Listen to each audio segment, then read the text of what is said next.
Gilgit Baltistan girls football league का second edition आज फस्सू football ground में शुरू हो गया है और यहाँ पर इस वक्त शमशाल और सुस्त की टीमों के दरमियान जो है कशमकश जारी है और इस टूर्नामेंट में 8 टीमें हिस्सा ले रही है, जिनमें जो गर्ल्स है, जो ख़वातीन है, वो अपना हुनर दिखाएंगे फ़ुटबॉल के मैदान में।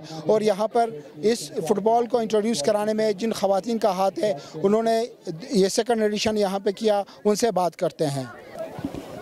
मेरा नाम सुमेरा इनायत है और मैं शमशाल से ताल्लुक़ रखती हूँ। मैं जो है Gilgit Baltistan girls football league की को-फाउंडर हूँ।